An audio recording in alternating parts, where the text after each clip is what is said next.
Me as well. I want us all to be rich together. I get it. I told you guys. Listen. I told you guys. I told you guys. I want us all of us. The dream, honey, is for us all to go on vacation together. Just imagine it. We are all going to get onto a plane and fly over to Mauritius for the first annual How I Do Things get together, the sisterhood all together, all the ladies from all over the world doing it big together. So for us to do that, we all gotta make that money. I'm gonna try.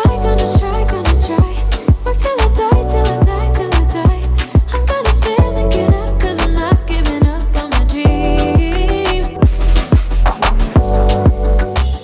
Hey gorgeous, and welcome back to my channel. I'm Kopano and this is How I Do Things, the show where you send me your questions and I'll let you know how I would do things. Now I can take it as entertainment or use it as advice. Use it, don't use it, take it, don't take it, do what you will with it. Listen, I am no professional at all. I'm no professional.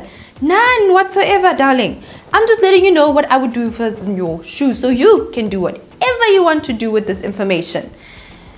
If there's a question that is very popular in my inbox, it's questions about other people's money. It makes sense. If you see your man making money moves that make no sense at all, why would you keep quiet? Or you see your mom is just blowing money. Mama, where did the money go? Mama doesn't know what she did with the money. It's very worrying. I mean, you can't just sit there and just watch people squander all their money when they have the opportunity to finally do the things that they've been saying they're going to do, finally study, finally upgrade their house, instead of just wasting their money. You know, there's some people, they can get $1 million today, tomorrow, it's gone. That is the sound of money disappearing. That is the exact sound it makes when it gets sucked out of your account, you spend it and it disappears. That's what happens with so much of our money and other people's money when we're looking. So what do we do? Especially loved ones, our close ones. We're not going to include friends here because friends can get feisty. Friends and money is a whole other conversation that we'll have on another day. But what do we do about the people who are close to us and we care about them? How do we approach this money issue? Now, if you have any questions that you want to send to me, head over to my Instagram and look for this picture right here. This is the questions picture. All you have to do is go to my Insta stories, highlights. It's in my homepage at Kopano. You'll see a lavender circle that says How I Do Things. Click on it and you'll find the questions picture. Reply and let me know what question you want me to answer in our next video. We talk about all things women. There's no boundaries, barriers, or anything that is excluded from this conversation. Me and you, the women of this world, we chat about the things that make sense to us. And another thing that we actually do is we meet every single day, 7:30 South African time, for a live premiere of these videos right here. So find out what time it is in your part of the world, join us for the live premiere and the live chat. Subscribe to my channel and switch on the notification bell if you want to know exactly when that is and how you can join us. Come over. We are there to welcome you in the morning. Patty. Number one, this is something that you may not want to hear, but actually, it's none of your business. It really isn't any of your business. People always take that approach. When you try and interfere with their money habits and when you try and interfere and say that you think you know better in terms of how they should be spending their money and how they can protect themselves and how they can do better with their money, to be honest with you, the best thing you can do when you try and help someone with their financial decisions is to understand that actually it is none of your business. If they're not going to tell you that, I will tell you that on their behalf, that there's the very big risk that you're running, that the first thing they're going to say to you is, it's my money. I can spend it however I want to spend the money. And they can, Shem. It's their money. They worked for it. So if they want to spend it on things that they want to spend on, to a very large degree, it's none of your business. Honestly, the video should end there, but I have 4 more tips for you. Number 2 is that you need to work on your own money first. No one's perfect with their money. Even the richest people in the world have got their money imperfections. And they continue to make money mistakes even until today.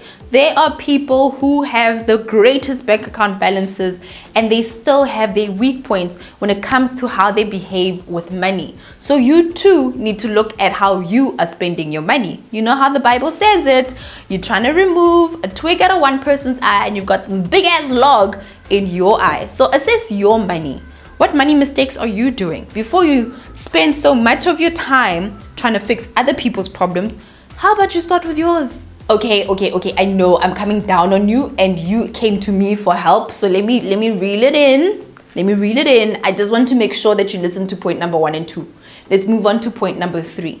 And that is, how about you walk on the financial journey together? Instead of pointing out everything that your friend, your mom, your sister, your brother, or your husband is doing wrong, walk the financial journey together. One of the best pieces of advice that I could give you, one of the best things, honestly, what I would do if I was in that situation and a loved one, someone important to me, is making financial decisions that I'm just like, the money is going to finish. I would actually get on the money journey with them. I would get myself an advisor or a consultant or someone who knows better about money and invite my friend to be with me all the time. So if I have a financial advisor that I'm using for my investments and I'm using for my insurances and all of those things, I would invite my mom or I'd invite my husband to be there on the sessions with me.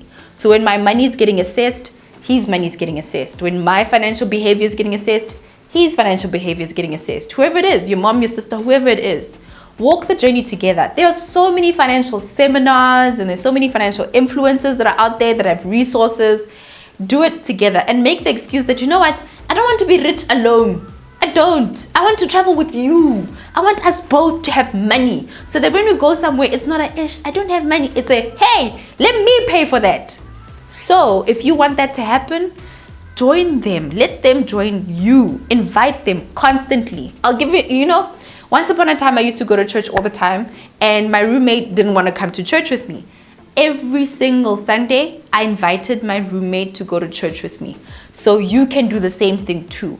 Get into the habit of going to events, seminars, webinars, all that you can possibly do to make your money better.